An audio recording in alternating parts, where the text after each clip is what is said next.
We moved here. Took me 11 trainers. You guys should know, my late husband and I were into bodybuilding, promoted shows, owned 3 stores, very heavily into fitness. So when it came to finding a trainer for Jackson, that was very difficult because of my knowledge. So 11 trainers before I found Ty Coleman, and he worked with Jackson for a week or two and said, this kid's going places. And this is when Jackson started talking about going to the NFL.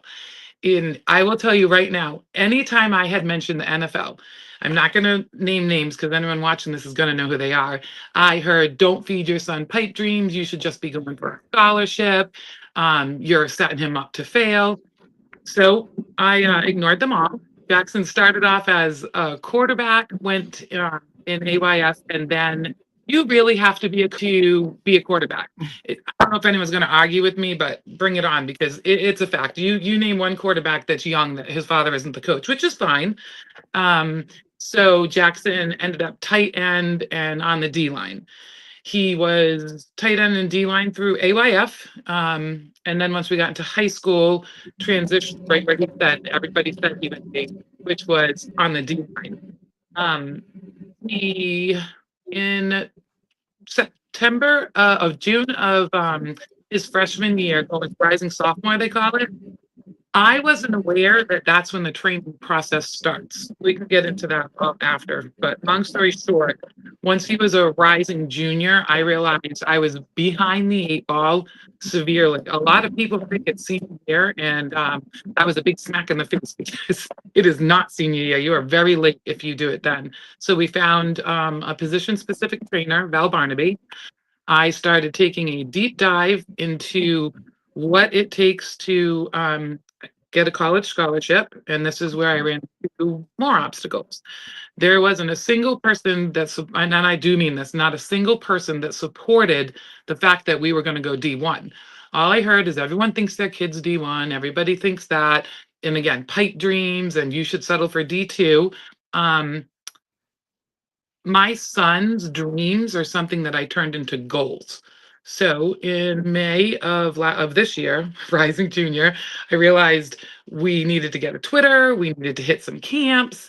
So we went, and I also realized his size. I can get into that after, but we did 9 camps in June, and it didn't make sense to me to go to a bunch of mega camps. We picked all the D1 colleges, FCS and FBS, in our area, from Villanova, Syracuse, Delaware, because the one thing I don't think people realize is if you go to a college combine or camp where the coaches are present, then they get eyes on you.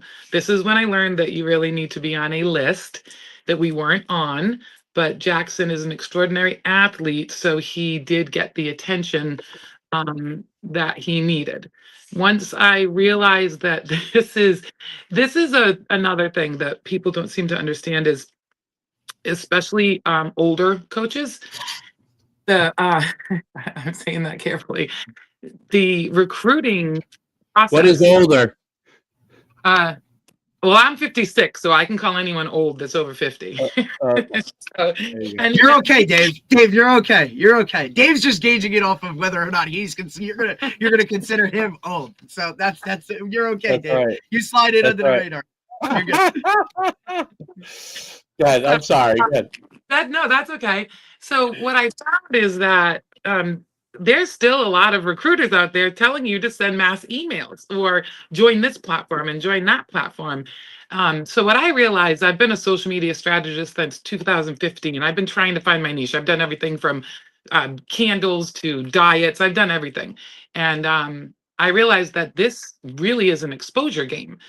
So I took my social media strategy skills and I ignored everybody, put my nose down, and went straight to it that way. We had a coach ask me for Jackson's oh my gosh, I can't think of the name of it. The grades. I'm lost for words right now. Transcript, thank you. We had a coach ask for Jackson's transcripts, and our coach said, "Oh, just send me his email and I'll email it over to him." You know what the coach wanted? This is a D1 school, a screenshot sent through DM. So times have changed a lot. I took Jackson's Twitter. I did have to take a little course because it wasn't the social media I know. Twitter's a beast, and I feel bad for any parent that has zero knowledge when it comes to social media, because I've been doing this for 10 years and had to take a little mini course on Twitter. The algorithms are different. When you're posting about football, there's a certain way to do it.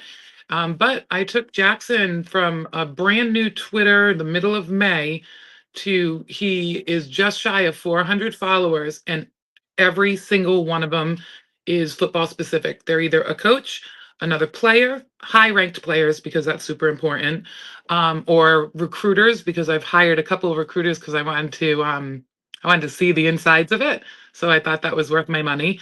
And here we are. Jackson has Power Five colleges looking at him right now. And then you can ask your questions now. That was a lot.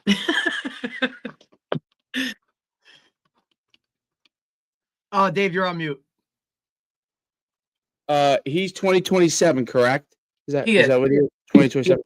Okay, so he's a junior, going to be a senior. So, so when you went on that journey, what were some of the things before I dive into my real questions? But what were some of the things that you really experienced that you thought were beneficial when he went to the colleges, and beneficial as far as what you did social recruiting standpoint, and what were some of the things that you thought, oh, this was kind of a waste of time, or I don't know if this helped me at all? What were some of those things? One of the things that I learned is, unless you're talking about national camps and national exposure, like the Navy Bowl Combine or the NXGN camps, if a camp is more than $100, you should look into it, because it seems like when the camps get really expensive, there are way more kids and less exposure for everybody. So that was one thing I learned. When I went to the camps, Jackson, his speed's good for a big guy. When we started the camps, he was 265. He his numbers were decent. I did learn that camps measure kids 1 to 2 inches shorter than they are. And I can say that with fact, because there was one mom, her son's O-line, 6'5", right? Which is a big deal for anyone out there. If you are on the O-line, your measurables matter. And they measured him at 6'3". I had one camp get Jackson at 6 feet tall. So I did learn that you have to be very careful about how you stand and what you do, because the height matters. He had won every 1v1 at every camp. I think he lost 2 at one of the camps. Long story short, he won them all. So when they do the final round, he was never in it. So by this, the Jackson's a very well-mannered, respectful kid. So when it was like the 6th camp, and he was sick of it. He won every single one. And he went up to the coach and he said, "What is the deal? Like, I just won all of it. The kids that you're watching didn't win, and I'm not going against them." And the coach was honest with him. He said, "You're not on the list." He said, "Kid, you'll be on the list next year, but if you're not on the list, you don't make it to the final rounds." So that's something really important that I learned, because we were getting frustrated. Was that college camps that was said to you, or was this individual camp owners? That was the FCS, and I had been hearing it. I had heard Which camp, but it was confirmed by that coach. Which camp was an was it? FCS. It was an FCS school. FCS camp. Got it. Okay. Yeah, a local FCS camp. Okay, got it. Yep. I want to give myself in trouble. But the coach, I think the coach, he really liked Jackson. Right. We thought for sure he was going all the way. We thought for sure. And when he didn't, and I appreciated the coach being honest, because I did have other people tell me, high-ranked trainers that are in the recruiting industry, they said, "Listen, you got to get on the list." So now that we did all the camps, we are on the list this year. So this year we won't be going to any college camps unless we're invited, because we put our dues in that last year. And I do know that I'm behind the 8 ball, because had I started this freshman year, he would have went to camps 2 years in a row, Right. where they really would have known who he was. And when you're dealing with D1 college camps, I have to be honest to the parents out there. Have your son evaluated by 2 or 3 people and find out what level your son's at, because if you bring your kid to a D1 college and he is not D1 material, you just wasted your. They literally toss you into another. We got tossed into another pile because Jackson came in at 6 feet tall. Thank Right. goodness the D-line coach there really liked Jackson. He called him the little guy, but Jackson was not happy. But he saw Jackson in action. They clicked. So that's the only reason Jackson's still on his radar, because everybody else, he at Penn State, we got thrown in another pile. Literally pouring rain, 50 degrees out. Jackson's killing it. He's doing so well. I'm freezing my ass off. And again, I'm gonna tell you it's raining. I had to go to the bathroom. Go walking in, all the kids on the list were in the warm, cozy dome with their parents. We were literally outside with all the kids that got tossed in a pile because he measured 6'1.5" there, I think. And for people don't realize this either, measurable, 6'2". If you want to be a defensive tackle, and Jackson specifically is a 3 tech, which I argue with people about a lot, that is a real thing. He has to be 6'2". When you start getting shorter than that, yeah. Okay. Did I answer you? Because now I get sidetracked. I talk a lot. No, I think it's important to hear like people's process and what they're going through and some of the things that they're good and bad in the process. It's important to understand like I do like how you're working through the system to figure out what works best for Jackson. Everybody's journey is specific to them. So everybody's in a different situation. And I think that's one of the things that parents miss a lot. They try to align their journey to somebody else's journey, or this kid did this, I know somebody that played here. I'm like him, and everybody's journey is different. And everybody's journey is also in the time period that we're in, which is the transfer portal era, which has made all of the athletes' journey, no matter how good they are, much more difficult. Because one of the things that and you might be experiencing some of this yet, but maybe not more until you start going to junior days, and I'll ask you about that kind of stuff, like some of the things that you have planned. But I've seen like Jackson does a great job. I just followed him. Does a nice job himself of posting stuff on Twitter. Obviously, I've seen like your Instagram. You do a really nice job of posting things and keeping people up to date of what's going on, what he's doing, and those kind of things. But in the transfer portal era, that's one of the most massive changes. So the two things to me that always is everybody's journey is different, and you have to figure out what that journey is for your child, right? And what he wants to do, where he wants to be, what his goals are, what coaches are telling you, which is really, really important. So I think that feedback is the most important thing. And coaches, some college coaches will tell you the truth. Some college coaches don't want to waste their time telling you the truth because they really don't want to hear, someone going back and asking, hey, what is the situation? Oh, what do I need to do? Like if they already know that they're not interested in an athlete, they might say really nice things about them and then just move on and never talk to them again. So I think that part's always difficult of the journey, assessing those things and finding people that you think can help you. I think what's also really important is the transfer portal. I understand what goes on in the transfer portal and what schools are focusing, which the majority of the Division I schools are now focusing heavily on the transfer portal. But it's important to understand like what schools and what position and so on and so forth from that standpoint. Positions are at a premium as far as like where they're more likely to take athletes that are high school players, and what schools are less likely and what positions are less likely. I use that as an example because I always say like offensive lineman as a high school athlete that's like a giant, offensive lineman. They always have a really good opportunity to get themselves recruited still as a high school athlete because there's not that many offensive linemen that are gigantic. So She probably got a phone call. That's probably why. Yeah. the- Yeah. kinda- I was just thinking the same thing. Yeah, I think you have to like, I don't know, I forgot what you got to do with StreamYard on that.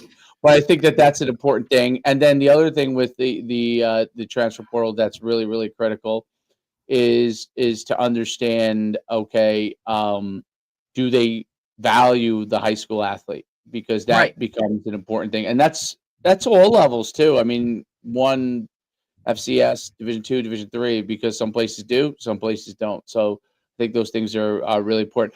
And Are you- that right there, and Yeah. what you said, Dave, right? Like about evaluating and valuing the high school recruit or the high school athlete. That is something that we've seen come into the limelight or the forefront or really move to the top of how that recruiting world works recently. Like that is something with the transfer portal, with NIL and all of that. The recruiting of the actual high school athlete, I think, is something that in the most recent era, or I guess you want to like an update type of situation, right? Like that is something that's really moved into the forefront of whether or not a program or a coach is valuing that. And like you said, I think to piggyback off of that, the position specific of, are we going to look for a high school guy in this at this position to bring in, develop, and take, or are we only going to take transfers at this position and things of that nature? I think that is something that nowadays is so much more in the forefront, going forward. Absolutely. No doubt. You're good.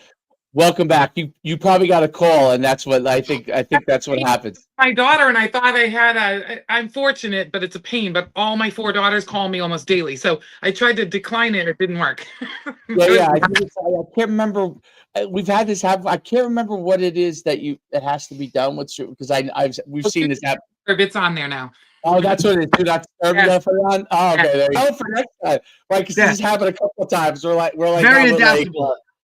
a speed coach, and he's talking, and all of a sudden he's gone in the middle of his thing, and we're like, oh, okay. You guys were all on transfer portals and position. All I got the Yeah, so we dove into that. So what I'm curious is, when you first of all, do you have like stuff like junior days where you're going to go on the unofficial visits to schools? Have you started set those things up? Are those some of the things that you're starting to do? So I have had it's been really nice. Coach D is one of them. I've had some people that are in the industry offering advice free of charge and everything, helping me out. So what I have learned is that one of the things that portal has done is it's causing a delay in early invites for junior day. I went into this thinking, because I was on Twitter and I saw, all these sophomores having, this one offered, that one offered. You all know those aren't real offers. There's some colleges that are, I hope the parents please listen to me. There are colleges that have their social media game down to a T. Syracuse is one of the biggest ones, and good for them because they're out there. However, a verbal offer I counted. There's 27 kids, 27 wide receivers who claim they have an offer to Syracuse. So the portal, they're not doing the junior days around now. I guess they used to do invite to the junior days before January. But what I was told, and by one of the coaches as well, is they start the invites to junior day when the portal closes. Because if they grab a kid from the portal, then they don't need the junior day anymore. And junior days, if you get the official invite to a junior day, they're paying for it. So that costs the school money too. So we don't have any yet. And that would bring me to one other things that annoys me it really does annoy me. And I haven't busted through it yet, but the silence. I have one D1 coach who leaves his red receipts on. So whenever Jackson sends him updates, he sees it. I wish every coach out there would leave scene receipts on, and it might cause them less aggravation if they do it, because at least we know that it's been seen. So it, on a emotional and human standpoint, it irritates me. Like if you text your wife and you see red and she doesn't text you back, well, there's gonna be a conversation later on, right? I mean, you thought you didn't call back, right? So at I least do it all the time. Yeah. No, I don't want to get in trouble. I make my kids put their red receipts on because at least I know they were busy. But But I think that goes, not to cut you off, but I think that goes back to the ultimate, like, level of, a level of respect, a level of just human being, a human of at least communication wise, right? Like, you may not respond to me, but at least I know you at least saw it, got it, and okay, right? Like, rather than just a straight ghost and not understand, not have any clue. Now, we've been in this long. We've been in this long enough to understand, like, these, especially the highest level, get thousands of these DMs or like messages per day. And at the very top, like, as a position coach, now we've seen staffs expand, and who's in the recruiting department in terms of, are these guys responsible for just transfer guys? Are these responsible? Like, there are people maybe reading their messages. It might not actually even be the actual position coach. It might be a GA or one of their staffers or somebody else in this game. And look, and this is coming from guys who we've talked to at the high level. Like, the amount of messages that these guys are receiving, and to just go through, right? Like, guys just, mass sending of their huddle films, and to go through, evaluate, look at it, and really give like to it. It's just, I mean, there's just not enough hours in the day, right? But at least if that read receipt was on for you, right, coming from that side of it, would at least a little bit more understanding of, at least they got it, give you some level of, okay, maybe it's here, maybe, but it is a tricky, double-edged sword. Now, if you leave it open, right? Like, because for everybody that's like, okay, at least they read it, there's also people that now are, okay, they read it, now I'm pissed. Why am I not getting a response? Like, how long does it take to send this message or to send this, right? So there's a lot to unpack with it. Yeah, and that's where a great message for parents watching this is that if the red message is on, that's nice. If it's still irritating that you don't hear back, I know that there are certain stipulations in CAA. Right. Yeah. There's certain windows of when they can respond, or those types of things, depending on level. And there are still some type of rules that kind of play into this a little bit. Now, whether everybody follows that or whatnot, like that's a whole different conversation. That's probably another 3 podcasts, right?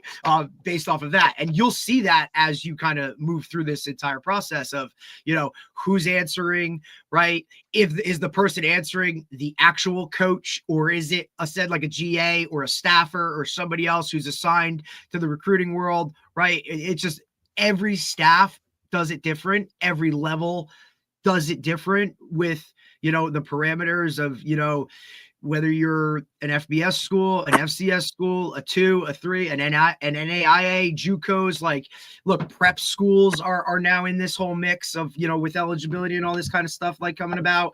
There's just a lot to unpack when it comes to who you're talking to and how they're going to respond to you. Absolutely. What are some of the things that, like, when you do your social media and you have Jackson do his social media, what are some of the important things that you are trying to have him, and what you're also trying to get across, and what is the outreach goals with what you're doing? So the first thing I'd like to tell all parents is that they're in this. I yell at my son, shakes and post on social media, like most people, yell at their kids cleaning their room. Boys are there. You have to. A parent has to take an active involvement in this, or it's that important.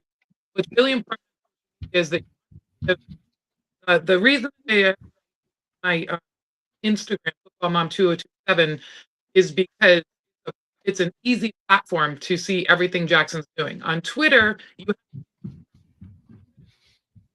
post, you always the game during season. A lot of people better do them on Monday because everybody posted their highlights. So DMs are getting, the algorithms all, so you have a less likely chance of being seen. Tagging. it's important when you're doing highlights to tag, but there's one thing that I always like to bring out. You shouldn't tag all. If you go by everybody, fine, tag him in your message. However, bottom of your it's on Twitter, there's a little thing that said add people or add tag, something like that. Real small, it's above. That's where you tag, and I believe you can 15 people. Those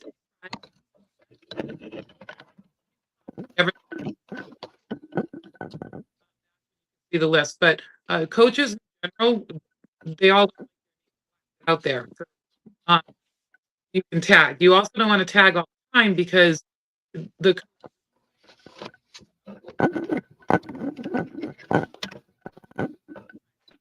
you should also be showing guns. You're cutting it in and out a little bit, Tanya, when you're talking for some reason. I don't know. She's cutting in and out, right? You hear her cutting in and out there, Derek, a little bit? Yeah, a little bit. Oh, now I can't hear at all. Now you can't hear me at all? No, you're good now. No, I didn't move. Let me see. See if I can. Is that better? Can you hear me now? Yes. Yeah, that's good. Good. Works better. No, it doesn't. Well, at home, your Wi-Fi is better. Are you people when you're at home? It's better with your Wi-Fi. When you should see when we got to link up to somebody at their school Wi-Fi. That's a fun one. That's a fun firewall to get through. Computer is set up. So did that whole thing get broken up? Yes. If you want to start again. Sure. You guys right till I got to Twitter post highlights? Yes, we were talking about the reach with the algorithms on Twitter and stuff. So there's 3 things that you want to show about your player. One is his physical ability in his position. So you want to put the highlights up during season, super important, every week. And what I had said, just in case it didn't get heard, is that you do not want to put your highlights up right after the game on Saturday. Monday night or Tuesday, the best times to put your highlights up because there are so many players that are blasting their highlights out through Twitter that have to, so, they do the week. This is on Sundays. Did you guys break up there too? I'm just going to go. So when you tag a coach, like do 15 list of all the tags and stuff. It's best if you look underneath your highlight above where it says location, there's a little add or tag or something. Keeps the when you start doing tagging, you have to go through. Am I breaking up? Yeah, a little bit here and there. Yeah. Okay. Don't know why.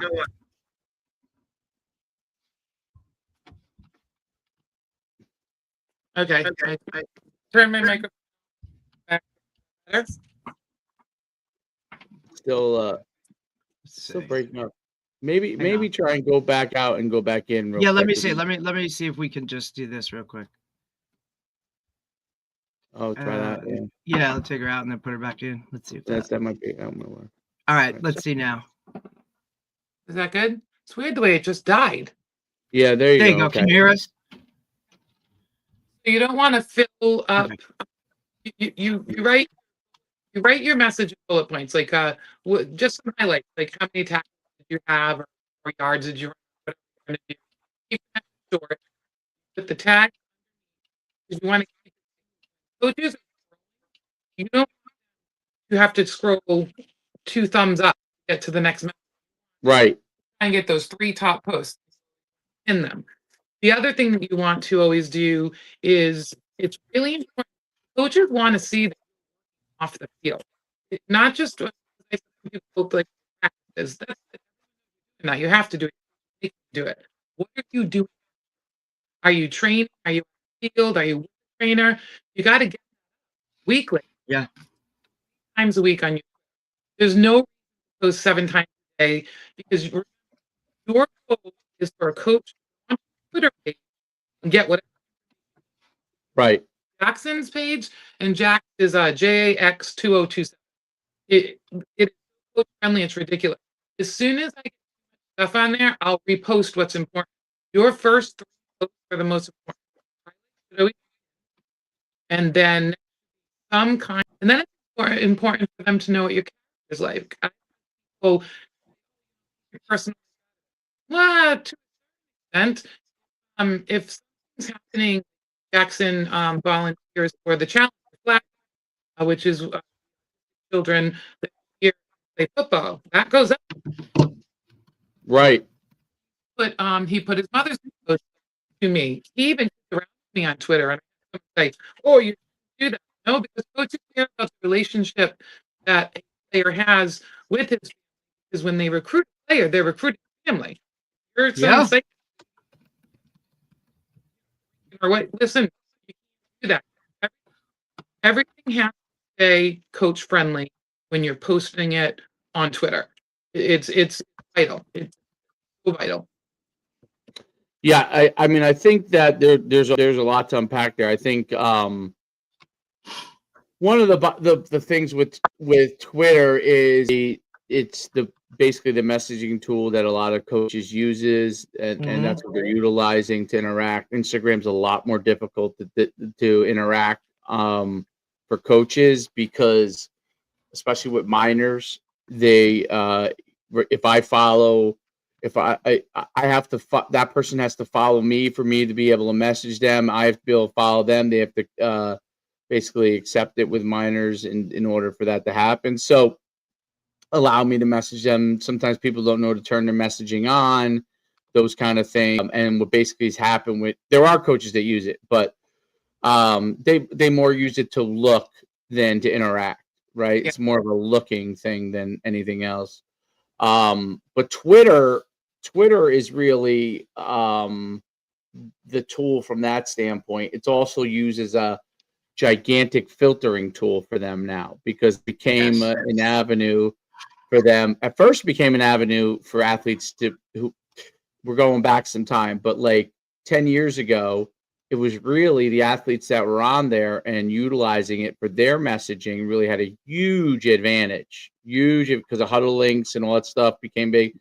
And it was a huge advantage because most athletes were on it but didn't know what to do. Now there's a lot more information as to what to do. Like, you should have your name in your bio. That's like number one. Make it as easy as possible to, like, you know what I mean? Like, you don't need DJ Cal, you know. It should just be your first name, your last name, and if it's a common name, first name, last name, graduating class. If that still is taken up, then it's first name, last name, your number maybe, or your position.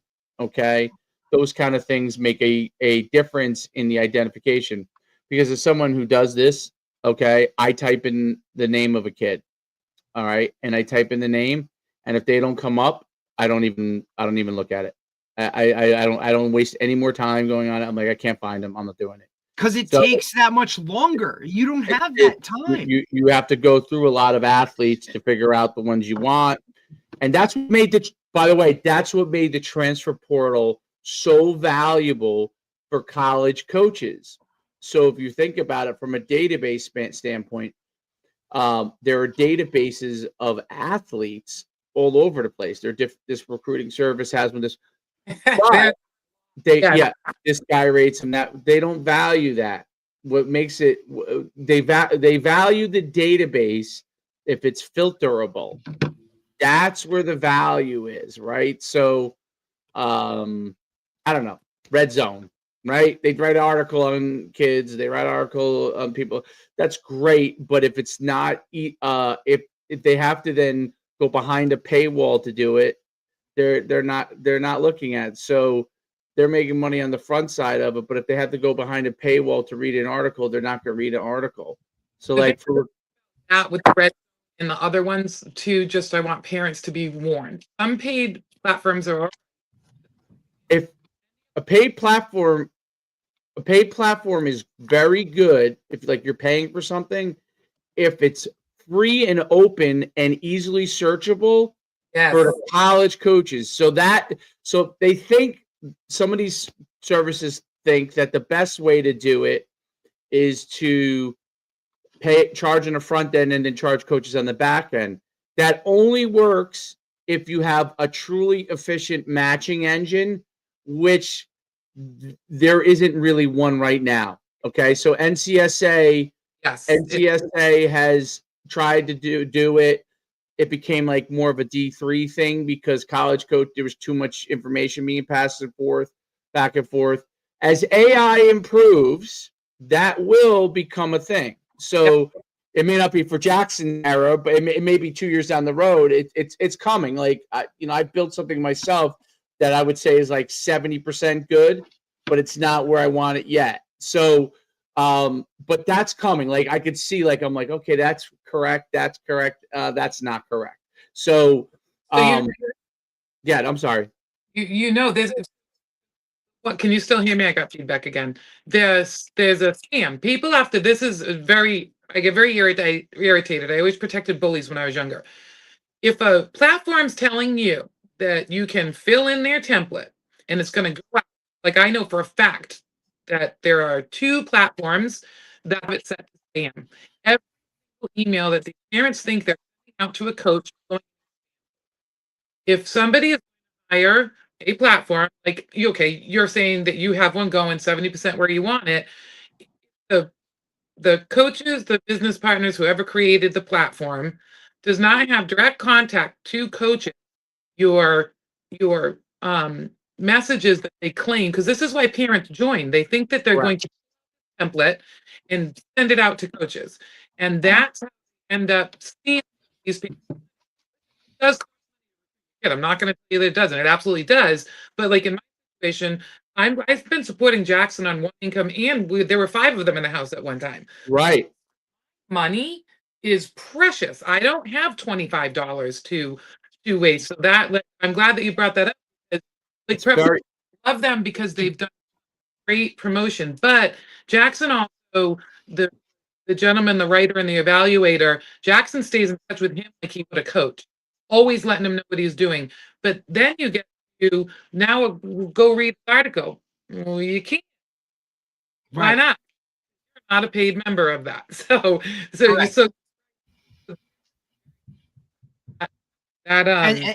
and that's a conversation, Tanya, that we've had numerous times. We were literally just talking about it yesterday. The monetary aspect that has to go into just getting your child the opportunities, right, to possibly get something that, I mean, you're investing possibly a year's tuition of a college already, just hoping that they get to this point. Now, we were referencing like, the travel leagues and all this other kind of stuff. Like there is a monetary gate that needs to be, put forth in order to do this.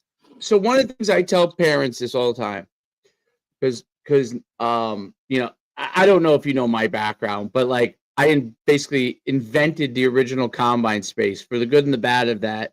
I always say sometimes the good and the bad of it. But like back in 2005, I started running showcases around the country. At one point, we were running 100 around the country. We were doing 20,000 athletes a year. 4 Heisman Trophy winners have come through. Like something like 500 first round picks have come through, 3 or 4 number 1 overalls that came through our programs. That marketplace changed a lot. By the time Jackson was in starting high school, that marketplace had changed because everyone runs a showcase everywhere. It really had changed. So we do different things now, and we still do showcases, but then we do different things. We're focused in a different direction.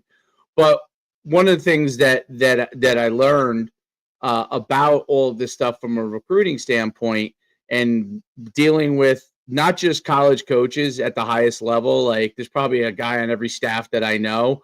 And it's like guys, I look through it, I'm like, okay, I know. I either know them because they were a coach, they were at the time probably young, or they were guys that actually, believe it or not, came through my programs that are in coaching. So many of those guys. There's so many of those guys. Actually, it's crazy. So but there's that the process is for them the first thing they're always looking for is to get rid of a prospect. That's the first. Parents don't realize the first thing they're looking for is to get rid of a prospect. They're not looking to include a prospect. They're looking to get rid of the prospect to pare their world down. So if there are things that don't match, you're gone, and you're probably gone forever unless there's a growth spurt or something like that happens. Like, you go from 5'10" to 6'4" or something crazy like that. And then Ew. what? I'm sorry. Go ahead. Measurables don't matter. They do matter. You're saying it right now. I can't tell you 100%. not to put weight on Jackson. Bullshit. Sorry. That's like You're absolutely good. D tackle. He's 6'2". He needs to be 290. He needs to be 290 coming into senior year. That's where they want for college. Therefore, and I have no problem. I put 30 pounds of muscle on him every year. But people will argue with me, oh, it's going to slow him down. Oh, it's going to do that. When you're going D1 or even FCS or D2, right? You're talking about weight and height. Measurables matter, right? Everything is height, weight relative to their speed, right? So that's everything in football. Yep. Unless you're a quarterback, right? And or you're a kicker, right? How far you're able to put the ball through, those kind of highly specialized positions, long snapper, like things like that. There are different things that are with that. But outside of, some of those positions, height, weight relative to your speed. So like I would say this, like if you're shorter and let's say you're a defensive tackle, and let's say you're 6'1", 6 feet, okay, which would be on the shorter side of a defensive tackle, then you would have to be wildly explosive for your weight, meaning your 40-yard dash range has to be incredibly fast. So like in a 4.7 or below range to overcome the fact that you're shorter, right? So there's that, and obviously, I don't want to discourage parents because there is obviously film is a big part of it. But if that ratio is not correct, your on the field performance is not going to matter. So You are so on point. If the measurables are up, they're not going to watch the film. Slim chance that. And I said that because so many coaches, I deal with Jackson. The Jackson specifically a 3 tech, so there's things about him that, and apparently, I don't know the position that well, sorry, but apparently there's not a single evaluator that has not watched him. He's really good specifically there, but his measurables fit perfectly for that. Now, if you were going to put Jackson somewhere else on the D line, his measurables don't really measure up for the other positions, from what I've been told. For instance, height, weight, it's all height, weight, and speed. So Everything.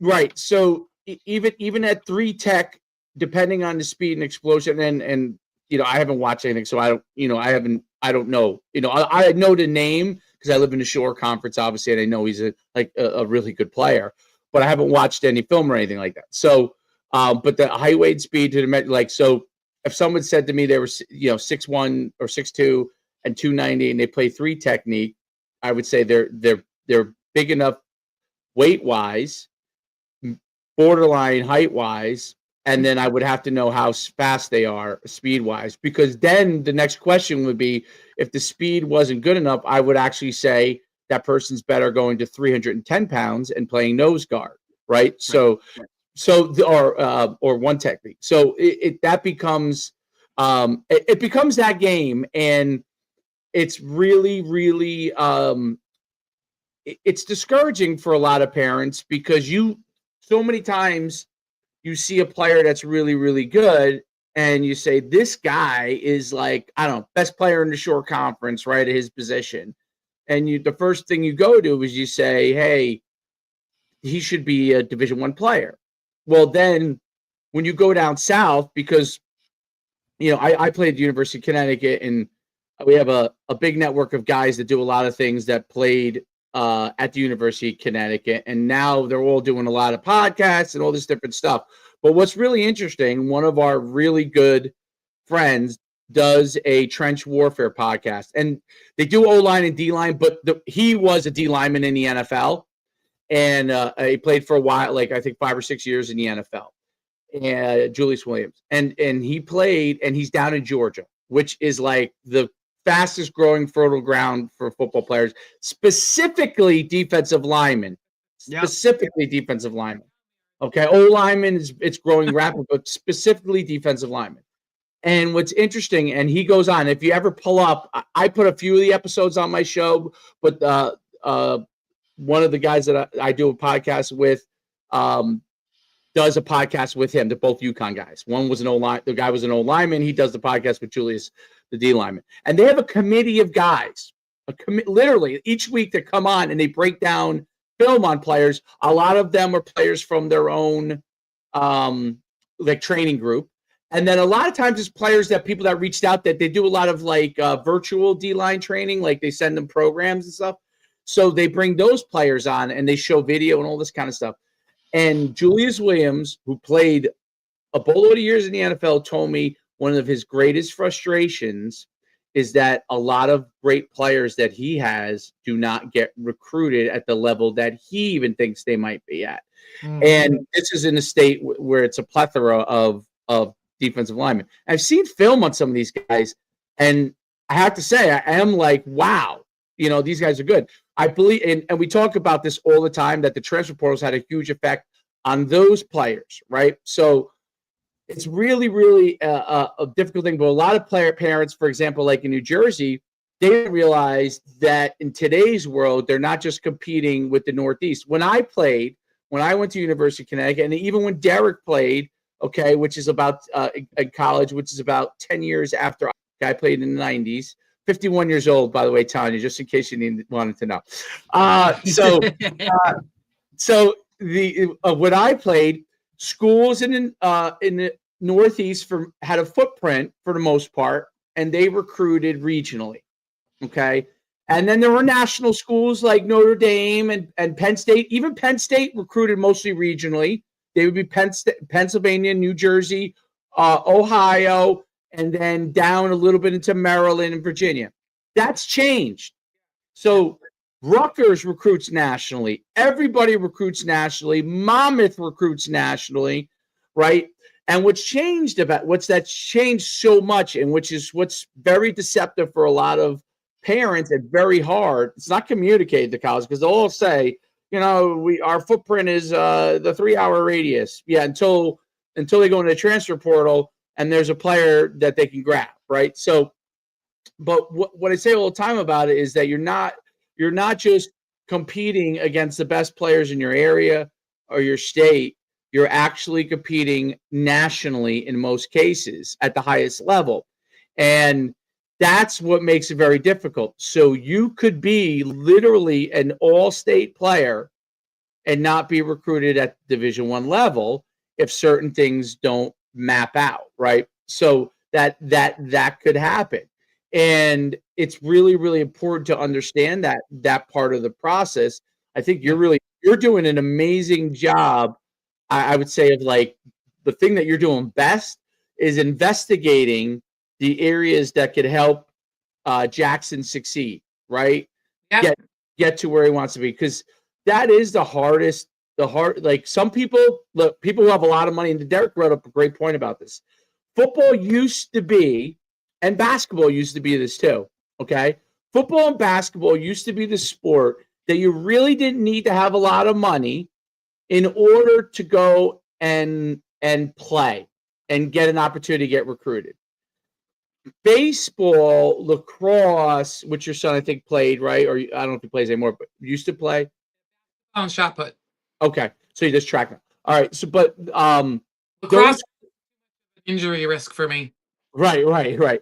So those sports, especially for his temperament, like my man's not shying away from contact. Well, he might not kick somebody out. Yeah, put a pole in that kid's hand. Good God. Okay, but that's all different. Holy shit.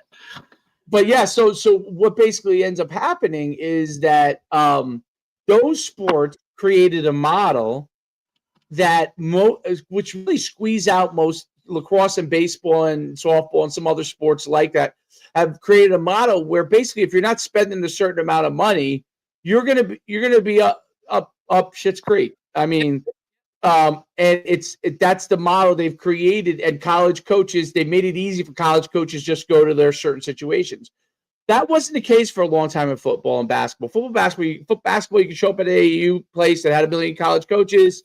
You show out. You know what I mean? You start to get on those lists, and now, you could look really good. There's less people on the court.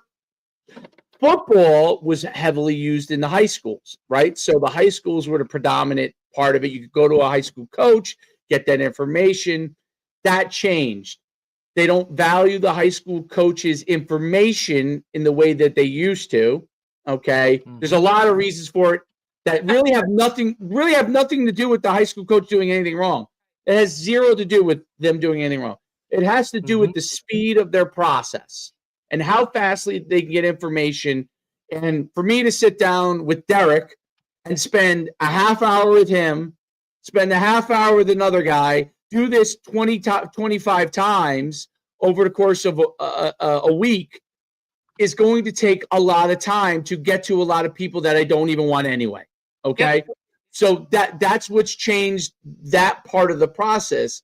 So what's really happened there is it's created a situation where now football and basketball have become somewhat sports where you also have to pay a lot with training, development, going to camps, sometimes throwing some money away, figuring out this camp is good versus did. Like, how do you know sometimes if you don't go, right? So recovery, this traveling. So it's all part of the process now, right? It used to be they came to you, you now have to go to them. Okay. Once you change it from them coming to you, okay, now this, when people are like, oh, I know this kid. Well, yes, there are the 4 or 5-star kids that everyone knows is a complete slam dunk. Those guys don't have to worry about that. That percentage is so small, people don't even know. Okay, how, especially with the transfer portal, it's even smaller.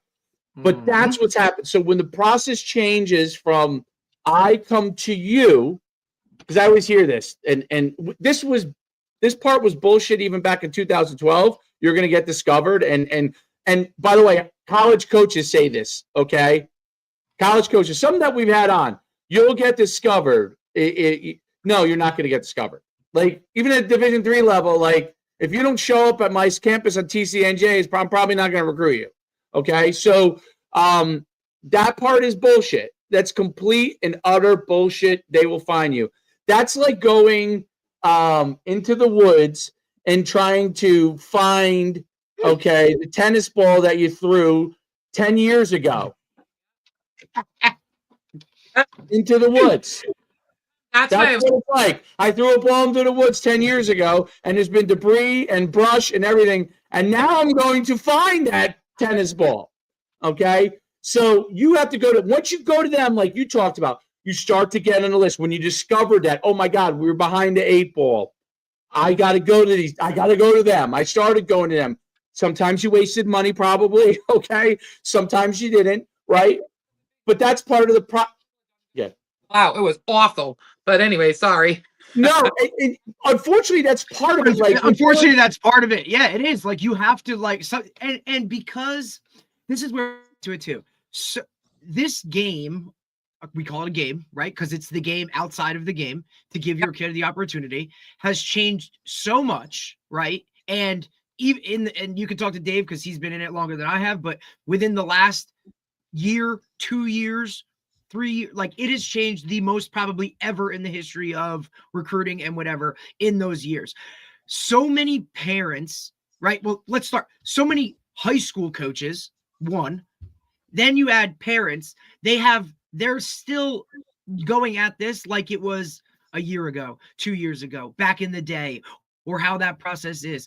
Not many parents are informed. And to me, this is my own take, but it's the high school coach's job to figure this out and know these answers for parents, right? But most don't because they're only making a teacher salary and whatever it is, who cares? But it's their job to help their players get to the next level if that's part of it. That's the first. But it's changed so much. Parents aren't educated. They don't know how to do this. They don't know the process. They don't know that. They don't know the intricacies of it, right? Like they're not informed of it because again, they just think that it's going to be, hey, these coaches are going to find my kid, right? Because he was really good. And I posted, like, he posted his huddle highlights to his 36 followers who live around the block from him and go to the same school, that now all of a sudden he's going to get this offer from Alabama. And that is not the case. The marketing and projecting of showing and putting your kid out there in these certain ways, going to these camps, going through this process is part of it. And there are some wins, there are some losses, there are things people are told to do that aren't right. And I don't think that's right in itself, but it's because, like, nobody is trying to not get most kids recruited, right? Like, everybody wants their kids, athletes, players, whoever, to get to where they want to go. It's just most people are just so uninformed or have misinformation, because for the most part, like, unless you're in it like we are on a daily basis, like, you really don't know. And for how fast it changes. And now, I'm not making excuses. I think everybody still needs to go do their damn homework, and, like, this is part of your job. But at the same time, it's like there's this misinformation, and everybody's with social media, good, bad, or indifferent. The comparison game is now so big. What's on social media of what actually goes on, that's what everybody sees. And that's how they base this entire world off of, which is so not the truth. It's the other, like, that's the smallest percentage, are those 5 stars, 4 stars, those slam dunks, those, hey, I'm going to Oregon on a full ride and all this. But that's what we see on social media. That's what's expected. And that, I think, is the biggest part for parents that they don't understand. They're sitting in the stands, you know, next to Billy's mom, and Billy's mom said, oh, well, we paid for this and went to this, and now, you know, he's got an offer. And they have no idea what they're really even talking about. No, exactly. We said it a couple of times. The game has changed to exposure above all else. I'll give you an example. Coaching. It's not by any fault of their own, really, because it depends on where they're getting their information from. How Right. Coach goes to Jackson's. Sees who is coach. You know, one of the first things going to click on coaches.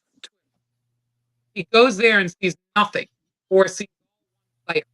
That coach just did a disservice to my son, and coach is doing a disservice. Coaches need to get on the exposure game here. They need to. If my son's so great, why? I think coaches would benefit from being trained on the exposure because it's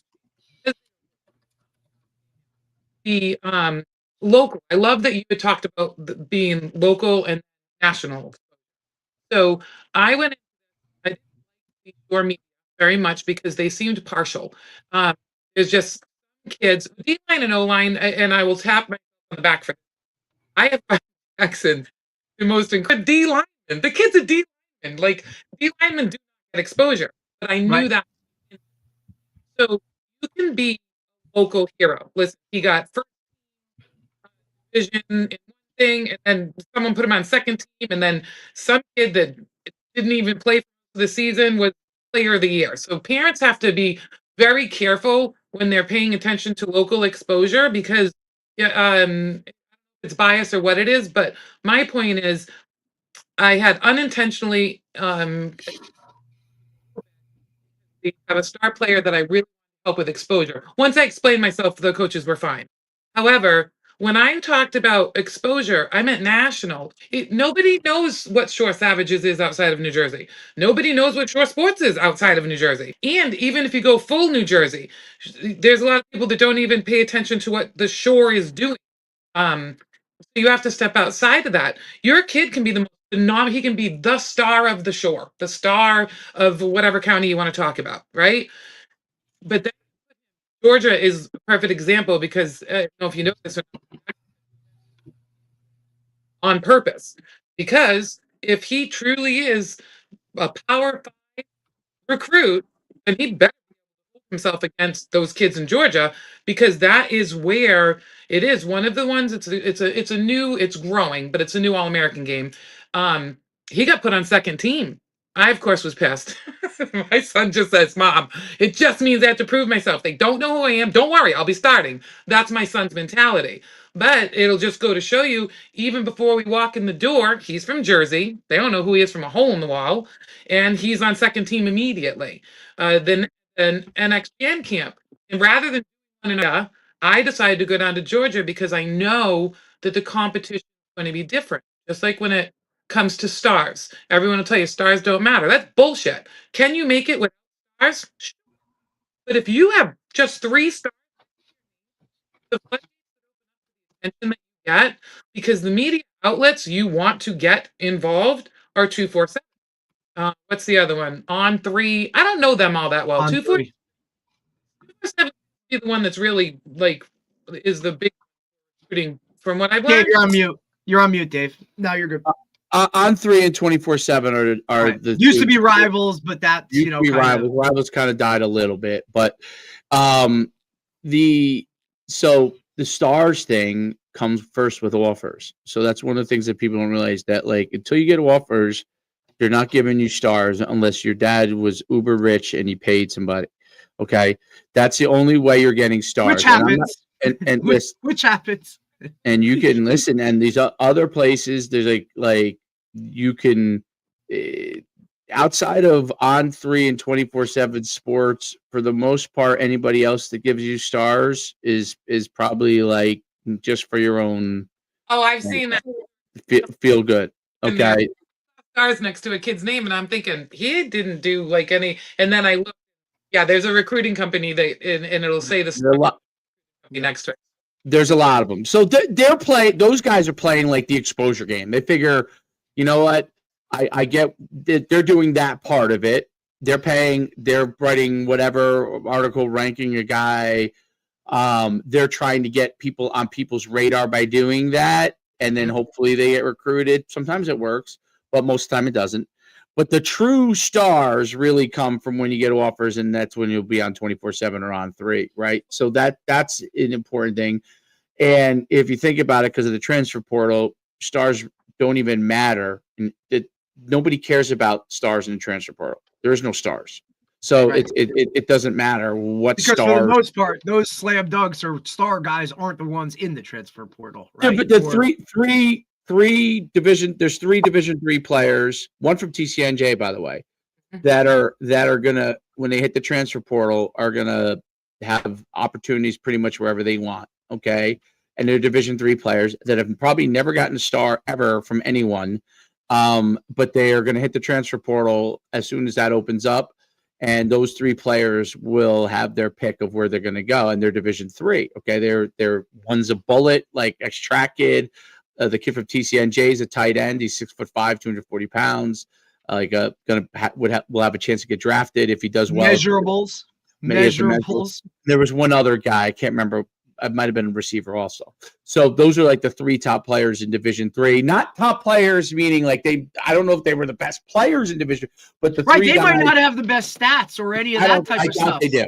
So that stuff is irrelevant, you know what I mean? And then, but what's really important to understand is that, and this is really like critical about the recruiting process, that you're not chasing stars. Exposure is good.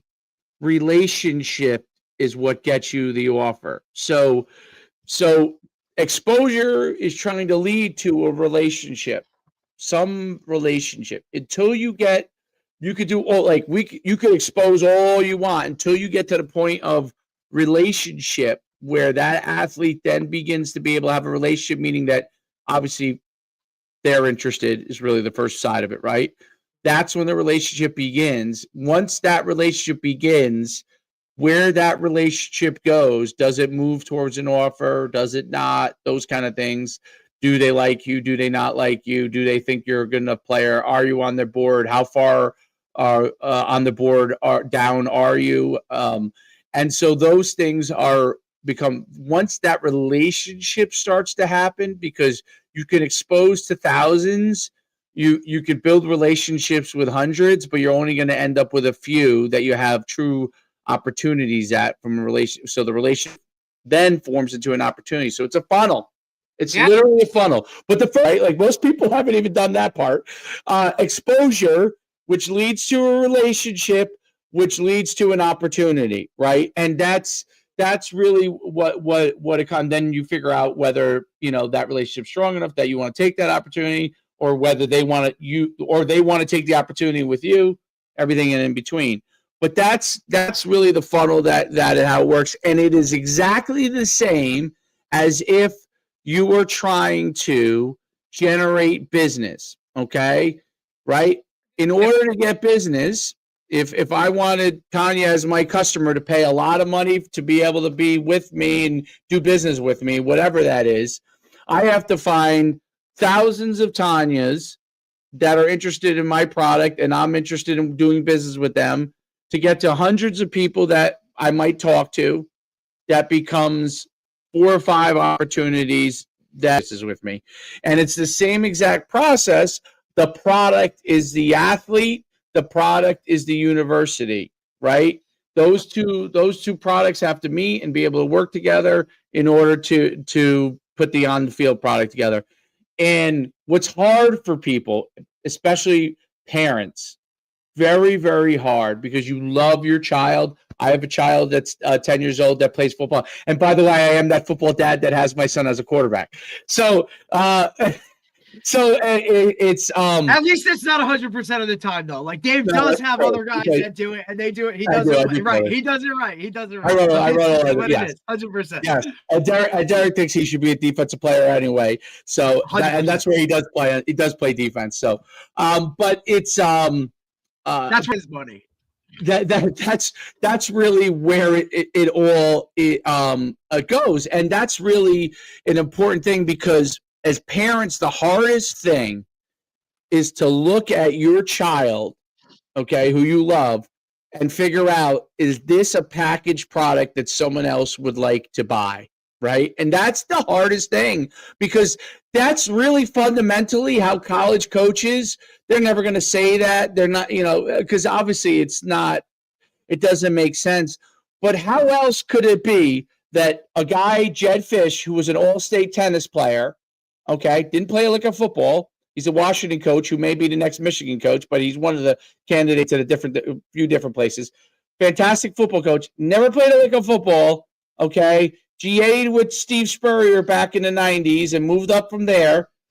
Could become the head coach of one of the top premier football universities, because he understands what the product is and how he's got to get that product to perform. It's not only about, yes, football knowledge is important. And obviously he's gained that along the way. If you look at his resume, it's like 50 different places he's been. Oh, yeah, he's been all over.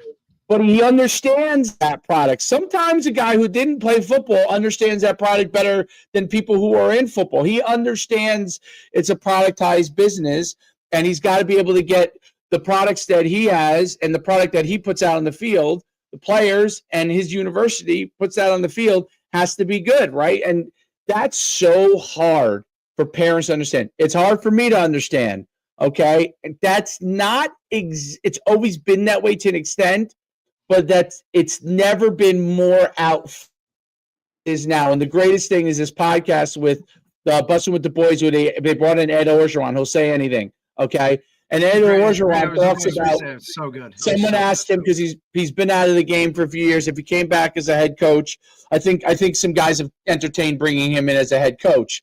And they asked him, well, what has changed from when you were a head coach, when you had Joe Burrow and them, to now? And he said, back then, you had to go, if you had money, you were going to go out in the back door to give them the money. Now you can go through the front door to give them the money. And that's the biggest change and that's someone who, by the way, understands the productization of the sport. He understood back in the day that if you didn't work out a deal for that player, you weren't getting that player. Maybe it was money, maybe it was a car, maybe it was just all kinds of perks.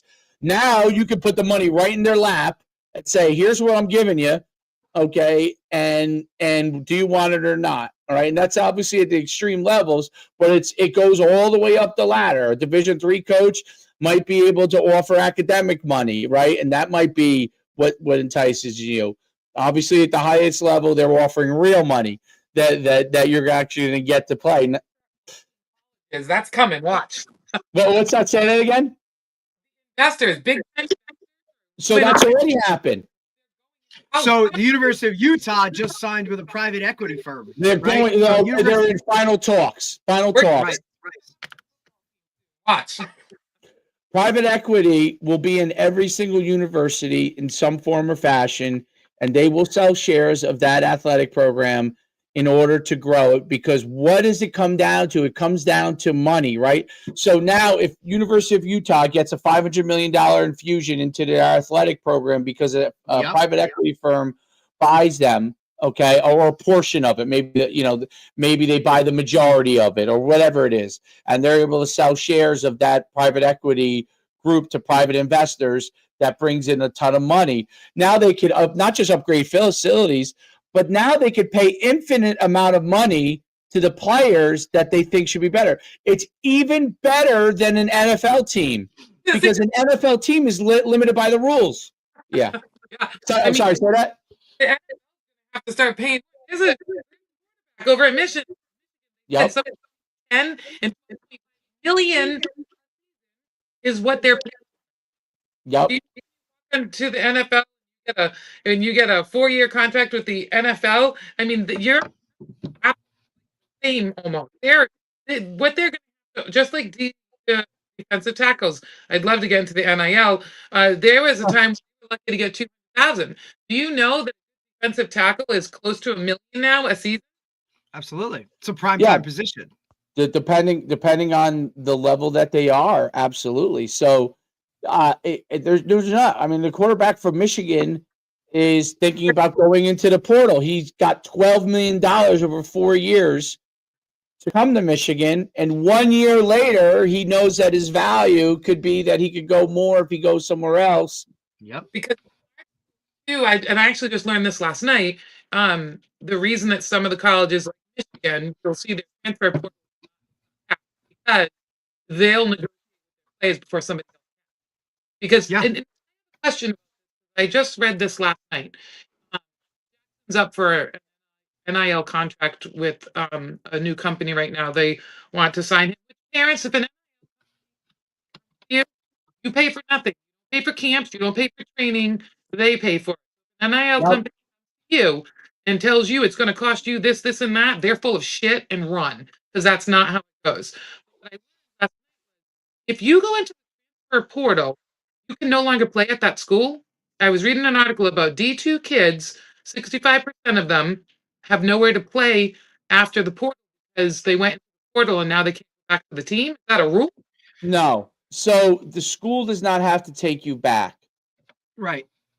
So once you go to the portal, okay, you go in the portal.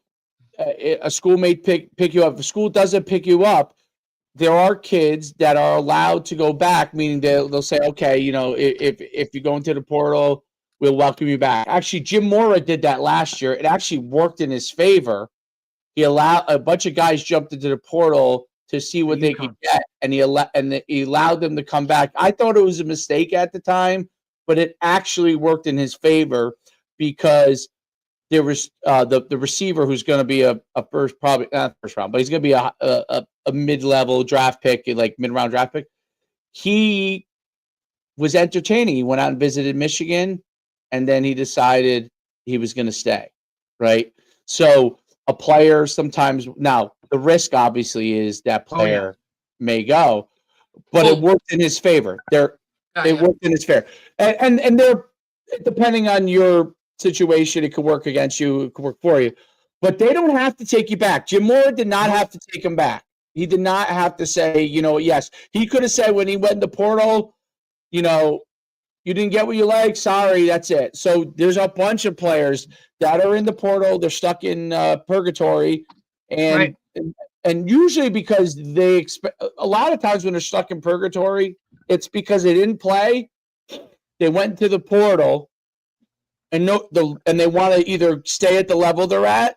Usually it's a lateral move, and now nobody wants them, and they don't want to go a level lower. That's usually why they're stuck in purgatory. If you go into the portal and you're Division III and nobody wants you, you're you're screwed.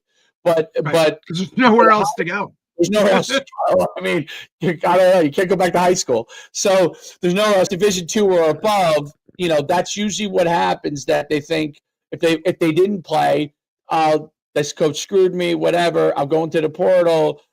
Someone doesn't pick them up, but they don't want to go a level lower. The guys who are willing to humble themselves, go a level lower, probably do get picked up. Okay. Yeah. And so, like, we had a player that was from RBR that walked on at East Carolina. First wanted to go to a Division I school. When he went to the portal, that did not happen. He humbled himself. He went to Division III school, had a great season this year, played a ton right away, and has done a great job at Union College. Okay, which is actually a playoff team, by the way, right? Like, and the team was, it's like a win. It's a winning team. I think that too. Not to get off on a whole nother tangent, is you need to find the right fit. Go to a school or look at schools where those coaches want you. Stop trying to force, round peg in a square hole. Like, what are we talking about here? Like, guys, I think that's some of the big, everybody gets so caught up in level, FBS, FCS, 2, 3, with the way the transfer portal is now. And we've talked to these types of coaches. If you feel like you've gotten screwed in the high school recruiting process, go to a smaller school, dominate that level of competition, and transfer out, or go somewhere bigger after your year. Or maybe you like it and you want to stay. Okay. And that's when we've talked to these, say Division III coaches. Most of the time, that's what happens. They go there, they love it, they're the star, or they play really well, they stay. Or hey, I'm going to jump off in a second because I have to go on another podcast, but I want you guys to continue the conversation. It's a great conversation. I want to give you this is free advice. Go ahead. Okay. And if you do this, I think it will help Jackson tremendously in this process. So you're going after the Division I schools, and I'm sure you're going after that process, and you're reaching out and you're doing all of that. Pick 5 schools at each level below the Division I that you can build all the way down. That you build a relationship with, that you continue to build a relationship with. Just so I always say, like, I hate it when people dream kill. It drives me crazy. Don't dream kill, right? Absolutely do. I have So you pick it all, you go all the way down. You go all 5 all the way down, and you build a relationship with those schools. So you get active in that process. Obviously, you have your schools that you're talking to at Division I level, and you're already starting to do that process, right? And you pick 5 at each level: FCS, Division II, Division III, and you go through that process, right? And you build relationships, and you start the process of the schools that you're most interested in there, right? And see if those guys will be interested in you. And what will happen is you end up at Division I, and you succeed. Okay, with your goal, there's nothing you have to worry about from there. For some reason, something doesn't happen, you already have the relationship part developed at the other levels. Okay, you could always say no to those schools. And I'm going to use myself as an example. When I was coming out of high school, this is a totally different era, so it's not going to relate in the sense of what happens now. But believe it or not, Division I schools used to be able to offer over 100 scholarships. Okay. Now they've gone to this model where it's 103 and then you don't have any walk. But they used to be able to offer, at one time, they used to be able to offer unlimited. By the time I was going through high school, they used to be able to offer over 100 scholarships. I think it was 105. Before my senior year, my junior year, they went from 105 to 85. Okay. That was how many scholarships were. I was getting recruited by and I'm not saying this is not bullshit, my father could confirm, every single school in the country, okay, Division I. I was a very good student. I was getting recruited Ivy League. I went through summer, and then we didn't know anything back then. So, like, all these schools invited me to go to summer camps. We didn't have a lot of money. We didn't go to any of them. I was still getting recruited, okay?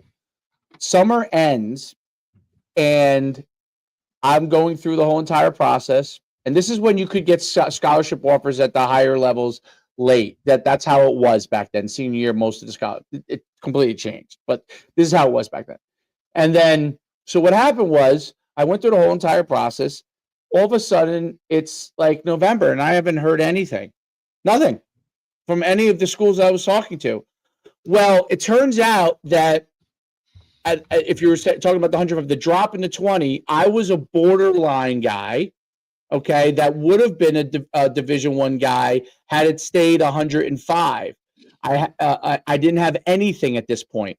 Okay, so now I went from the University of Massachusetts comes in and says UMass comes in. They were FCS at the time, so was UConn where I played. They come in. UMass was the first one to come in. UMass comes in and says, "Listen, we're top level FCS program. I know Dave has Division One offers. I just want to throw my name in a mix in case something happens." And my father, who was a phys ed teacher, was a track coach and phys ed teacher, turned around and said, "What are you talking about? He has 0 offers, 0." Okay, he did not, and the ahas was like, oh, because of the drop in scholarships, that I was on the borderline. Okay, and so what happened was he immediately offered me. And then basically almost every FCS that was in the Northeast ended up offering me and all the Ivies. But at that point, I had nothing, right? And then we went through the process because I stayed in a relationship all the way through. I never Division III schools recruited me. FCS schools recruited me. UConn recruited me all the way through. I maintained a relationship even though I was not interested at all. Okay. I remember my father brought me up there for a junior day visit, and I was going already to Sarah. I already went to all these big places, Virginia and Sarah. I didn't care. Like, I went to UConn, I was there, and my father was like, "You should, you never know what's going to happen." But I maintained a relationship. He taught me really well from that standpoint because he was a teacher and a coach. And schools like Hamilton, which was a Division III school, they told me, "Dave, if you don't go Division I, you could play both football and track here." I was a very good track athlete. You could play both here. So I maintained really. There's another school, Randolph-Macon, said the same exact thing, Division III. So I had relationships through. It wasn't on purpose. It was just because my father told me to maintain relationships. So when that all happened, because I had a relationship with UConn, okay, already, and they came in and offered, and I went and ended up visiting there, and I only had Temple, which was like the worst program in FBS at the time. I was not going to go to those schools. So UConn was in the mix. UMass was in the mix because they were the first one to offer me, right? Princeton was in the mix. So I ended up choosing UConn. But if it didn't work out and I had to go all the way down to Division III, I already had other schools I could go to. I could have went to Hamilton, could have went to Randolph-Macon, probably could have went to any of the NJAC schools if I wanted to, right? Because those guys all knew me. So I had that relationship. That's why I say do that, because what happens is you never know what's going to happen and you never know because of the rules what's going to happen. Right now, the transfer portal's in vogue. Who knows if they change something next year? Who knows? You don't know what they're going to do. So you build those relationships all the way through. That way you always have an opportunity, right? I didn't know they were going to change the rule from 105 to 85. I didn't even know there was a rule, honestly, when it came out. It wasn't until the coaches started telling me when I didn't know what was going on. I had no offers, and all of a sudden these FCS schools came in, offered me, realized I had no offers, and boom, like one guy told another guy, and they were all there. I mean, literally the next day, it was like I went from having very few people visiting me to every day I had someone visiting me. I mean, like multiple schools. Division II schools are throwing themselves in the mix. I remember one of the best pitch guys was Westchester. That dude pitched me. I mean, I was like, man, if this was a higher level, I would go. This guy was, I don't even remember who it was. He was unbelievable, okay? And that's one of the things about the recruiting process that a lot of families forget about, is that it ends up, you want to get to the point where you have relationships, because once you have relationships, then you'll have opportunities. And if some reason it didn't work out at UConn, it ended up working out, but let's say it didn't work out at UConn in today's modern era, I had a lot of schools that I had relationships with that I could have called up and said, hey, you know what, I'm jumping in the transfer portal. And there were probably a lot of them that would have taken me, because I had a college coach, and this happens now all the time, but my coach got fired when I was at the end of my redshirt freshman year, and I was the starting fullback as a redshirt freshman. There's no doubt I thought I was going to the NFL. I'm like, I'm going to be a 4-year starter. New coach came in, Skip Holtz, Lou Holtz's son. He hated me as fullback. Hated me. I moved over to linebacker. I ended up starting at linebacker, ended up having a great career. You know what? In today's modern era, Skip Holtz would have came in. I probably would have boogied on out, you know what I mean, to another school, but I would have had opportunities. Now, I stayed. It worked out really great for me. You know, everybody's different, and you got to do your own situation. But that's my biggest piece of advice. If you could go and make sure you have all the ducks in a row, you continue to reach for the schools that you want to reach for. You develop relationships with the other schools as a JIC just in case. They know that's going to happen. All these coaches know lots of kids fall through the cracks, and that way you have it no matter what happens. You go to a Division I school, nobody's going to be upset with you. They all understand that process. If you blow one of them off that you think you could have a relationship, now that changes the game. Something happens and you try to go back to them, they're going to tell you to, go fly a kite. You know what I mean? So I think that's an important thing. And I do have to boogie, but I want you guys to continue because it's a great conversation. Tanya, I can't thank you enough for coming on because parents need to hear your journey because you have a football player that's a very, very good football player that has done unbelievably well on a great team, like a team that, your team was unbelievable this year, right? So, yes, absolutely. They need to hear that journey. So I will let you go and continue. A great guest, Tanya. It's awesome having you on. I'll see you guys. If you ever need anything from me, you can reach out to me. I followed your son on Twitter. Okay, great. Thank you. All right. Have a great day. Let me jump off here and you guys. So when he talked about building relationships, the greatest example is that we went to our first and only camp. The D3 coach, he was coaching. I think he was I don't even know. He was a position specific coach, D3. He's the one who invited Jackson to the camp and stayed in touch with him through Twitter. We go to the camp. That's when the camp Jackson got tossed to the side on. He came and talked to us after. We were honest. We felt like we weren't even seen. He's like, no, but stayed in touch. He's now a coach at Lehigh. Well, that's the thing too. And I think that, Dave talks about relationships. Look at comparison for high school parents or whatever. It's the same thing as if somebody leaves a public school to go to a private school, right? Like a lot of coaches want to, and I don't know if this is the same way, like just for me personally, like I never played that game. Now, whether it's because I've coached in a private school setting and a public school and going back and forth, right? Like, look, I never fault a kid or a parent for wanting to better their kid's situation, right? Again, they may be making this decision off of misinformation, off of something. Look, there are 1,000 things that go into this decision, but I never fault parents for that. Look, it's your kid. They're the prized possession in your life, your world. Like everything revolves around. There's some parents that are delusional, 100%, but it's not they're not coming from a place of negativity in that move, right? So if they feel like their kid going to a private school over a public school or this school over that school, like you don't burn that bridge and now kind of, oh, well, F that kid or whatever, if he wants to be that guy. Some guys are like that. And you know what?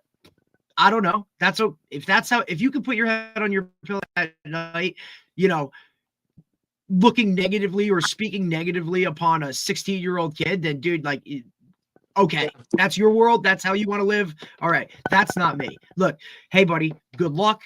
If you ever need anything from us, we're here. And you know what?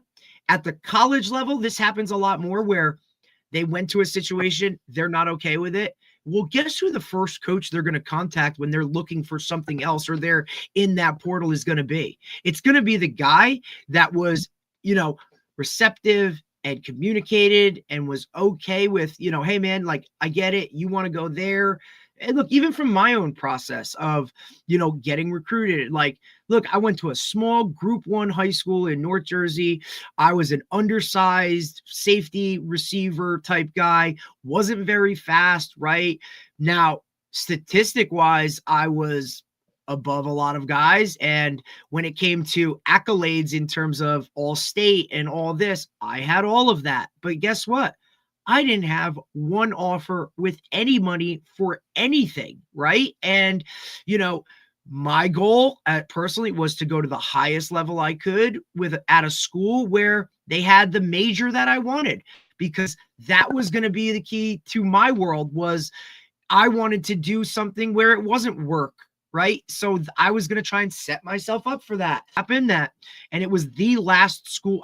I was also a like both side of the ball type of player. So I got recruited at a lot of places as an athlete. They didn't really know what side of the ball I was going to play. Some schools recruited me that way. Some recruited me as a receiver. Some recruited me as a DB. And I made that decision very quickly. Like, hey, I want to play defense in college. Okay. That eliminated a bunch of schools for me. And guess what? I didn't want to play in Pennsylvania. That was just a thing for me. So that eliminated a large number of schools that were recruiting me as a D3 aim type of player, because that's where that world is. And I said no to Pennsylvania. And okay, now you have to start looking at some things. The very last visit, and it wasn't an official visit, had gone on some overnights and whatnot, was to Sacred Heart University. I don't even think I got into the football office. And I told my parents, this is where I want to be. And you know what? They were happy to have it. They understood, okay, we're kind of getting a steal here. And so they put together some things for me. It wasn't a scholarship. It was grants. You got a 3.7 GPA, we can find you academic money. And I just felt different going on campus. That's I tell people all the time, you have to visit these schools on campus. You can't just go off of what somebody else says. You can't just pick it because it's an FCS or it's whatever. And you know what? Like, now you get there, okay, there's a little fuel and a little fire in your heart. Like, hey man, like these coaches don't even know that, like, I'm that guy coming in, right? And because that was one of the things that burned me up. Like, within that freshman class, there were guys that every coach knew their name, and they didn't know who I was other than the guy that recruited me. And you know what? That made me work that much harder. And you perform, you do these really, really good things. And then, okay, well, here, buddy, in that exit meeting, guess what? You're getting more money.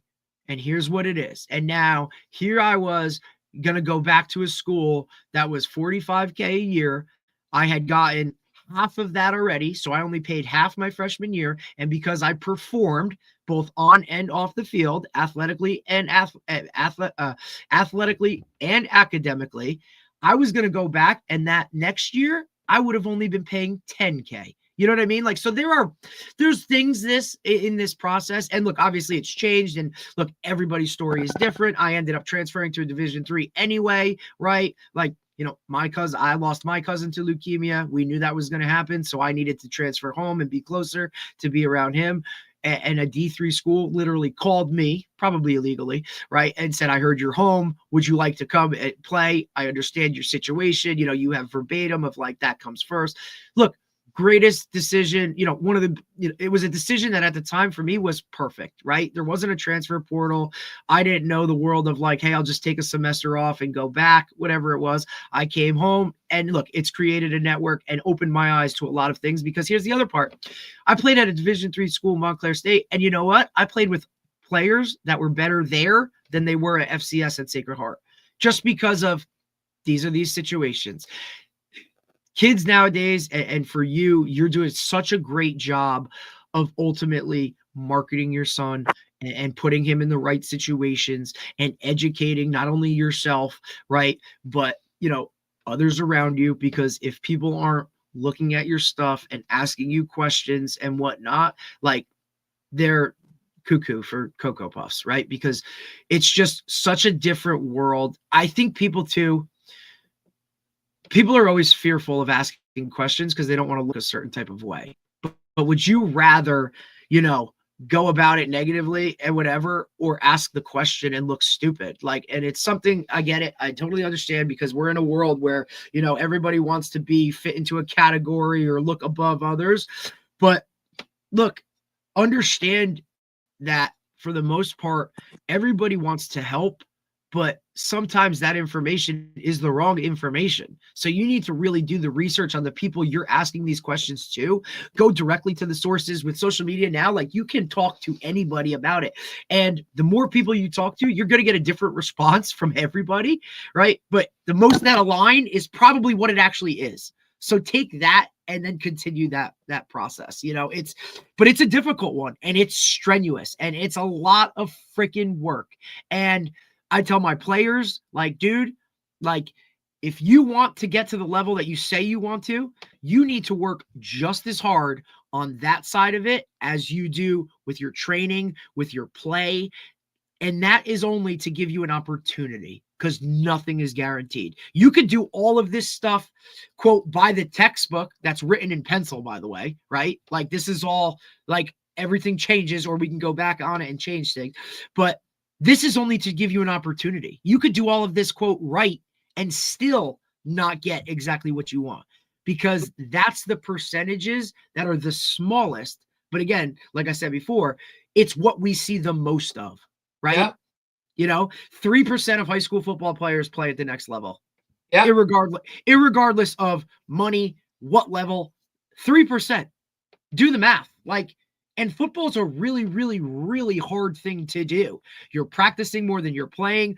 Your lifespan in the NFL is like maybe 3 years now. You know what I'm saying? Like, this is not something that's like, hey, let's go play in a pickup basketball league at LA Fitness or whatever it is. Like, football ends, the ball gets deflated for somebody at all points. I get it. You want to maximize your potential for what it is right now. So if you're not going all in on every bit of it, if people aren't calling you crazy, then you're not doing it right. Well, I must be smashing it then. Yeah. And listen, again, I have a deal. For you, Tanya, I think too, as a single mom, as a woman, right? Like, people are intimidated by the way you go about it, right? Because but here's my part. You know what you want. You're not going to dream smash or whatever it is. We're going to do everything that we could possibly do to put you in that right spot. And you're also a realist, right? Because I think personally, look, and this is all me, right? This is just me, and my outlook will be very different, right? As cuckoo for Cocoa Puffs as people might think you are in how much you're putting into this and how you're going about this, right? There's also that level of all in and realist, like, hey, okay, we thought it was this, but let's maybe take a step back and hit it this way because I learned something new. You're educating yourself daily, if not multiple times a day, right? Like, you're putting in just as much work as Jackson is. And you know what? Like, at the end of the day, wherever this process ends up, right? Yeah. Like, and this is where I'll get on my little whatever, like God's going to put you in the right spot irregardless. But at least like, hey, dude, I gave every little bit of it. And at the end of all of this, like, you'll be able to sleep at night. You've raised the son who's like, he has all that work ethic and all the stuff off the field that's going to make him successful, whether football is the way of whatever. Because again, the ball deflates for everybody at some point, right? But for me, as I approach it personally as a coach and all of that, parents, like, the delusion of some of it is scary, right? But I understand it and respect it, but don't make it personal in terms of, if that guy didn't get back to you, it's not an FU, because what do we know that he has going on? You know what I'm saying? I mean, shit, we just saw last night the head coach from Michigan lose his job because he's having a whatever with a staffer, and now his life is literally gone because of why? Shitty decisions. You know what I mean? Like, and that's the stuff, like, here these guys are like, he's the head coach of Michigan. Here's this, here's that. And meanwhile, all of this craziness, immoral, whatever stuff, like, and we don't know the true story, so who knows about that, but this is all going on. So just worry about, like, where you are now and trust the process. The social media thing makes people want to do things, and everything has to be fast and this and that. And like, like, I need it now. I want this offer to be able to tell the other mom in your town that, like, my little boo-boo has, like, an offer that's, if he actually says I'd like to commit, is not even there. You know what I Right. mean? So the biggest part for me will always be go where you're wanted, because that's going to ultimately set you up for just an entire better life in terms of being on campus with someone wants you there, cares about you on a level more than how many tackles you can make. And now look, I'm speaking in percentages here because not everybody is like that. Some guys are going to lie, like they're going to be full of shit. And they're gonna, oh yeah, you know, he's this, he's that. That's part of this whole process. Develop those relationships with the guys that, and I'm usually this person that has to be the honest one. And a lot of people get pissed at me for it, but I care about you enough to have that really, really hard conversation and kind of let you know. And look, I hope you prove me wrong. You know what I'm saying? Like, please come back to me and say, coach, like, told you I was a scholarship guy at you know, a freaking Big Ten school or an SEC school. Like, dude, I want you to do that. Understand that. But for me, I can't, like, unless I really feel that, like, I got to be honest with you because I owe you that. I care about you that enough like that. And I think a lot of parents don't look at it like that. And then for coaching, it's really hard because it's about individuals, right? Like, for me, if a guy tells me he wants to play college football, like, you get put in a different category. Okay. I'm going to coach you harder. I'm going to be hard. I'm going to be tougher on you. Know what it's like to get there. And I think that's another thing that parents don't understand. Like, well, and even players sometimes, like, why, coach, like, you're picking on me. It's like, no, dude, you told me you wanted to play college football, and this is what that's going to entail. Right. I'm not going to coach you the same way that I'm going to coach the guy who just wants to be in the yearbook pick, or just wants to be able to post on Facebook, or, you know, Facebook. There you go. I dated myself on that one, right? Or put on, like, you know, the likes or whatever because you're wearing the jersey on Friday. Like, that's different. Everybody's journey is different. Go where you're wanted. Get on campus. Tanya, I think you're doing a great job of marketing, right? And you can kind of see it just from where you were to where you are now and continuing that process, right? Because obviously, what does everybody tell you? Junior to senior year is the biggest year for scholarships and this and that. You've already run that gamut of camps last year. Now you have the ability to pick and choose. And now he's on all those lists. And you know what? You're doing something that I think is pivotal in this grand scheme of recruiting. If you want to get recruited at that level on a national scale, you need to go other places outside of your little protective bubble, right? Now, look, unless you're in the state of Florida, Texas, California, Georgia, like, guys, everybody gets ranked in terms of what's good, what's bad.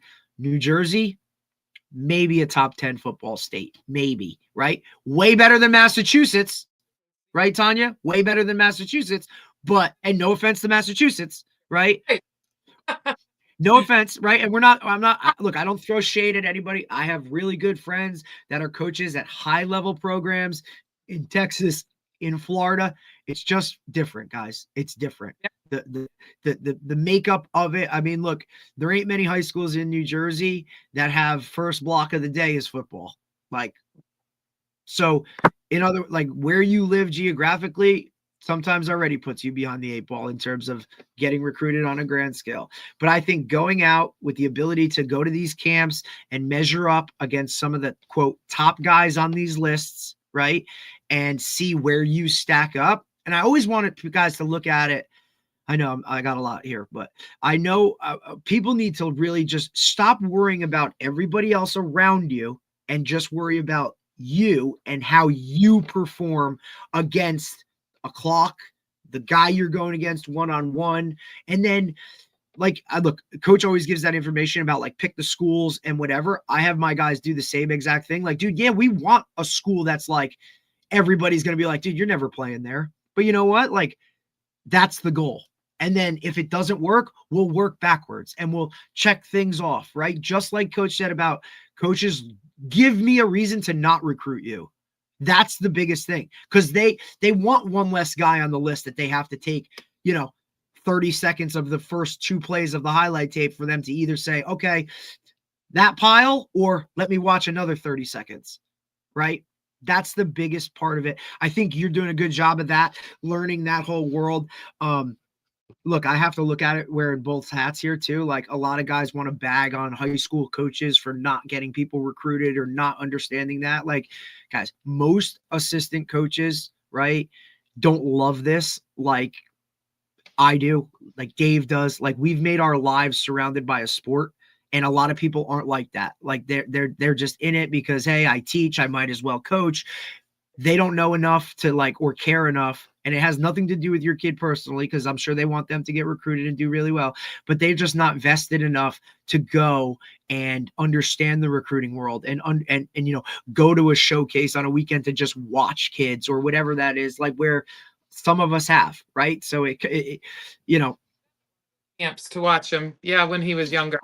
yeah, I you know, and look, I've taken my players to those camps who can't get there, right? Like we've driven to Villanova, we've done this, or I just always ask my guys because so much of it is done now directly to them through DM and Twitter and social media, right? Like the coaches used to have to go through a high school head coach to kind of talk to them. Now they can literally go right to them or their handler or whoever is taking care of their recruiting world, which is also like a whole different thing. Like, am I talking to his agent or am I talking to mom? Am I talking to the actual kid? Because I do think there's some level of where parents should monitor that up until a certain level. Now, look, you shouldn't be a junior where mommy is still filling out your recruiting questionnaires. Like, no, you know what I'm saying? Like, let's cut the cord a little bit. And if you don't trust your kid to do that on his own, is he really a college football player? right. Yeah, no, exactly.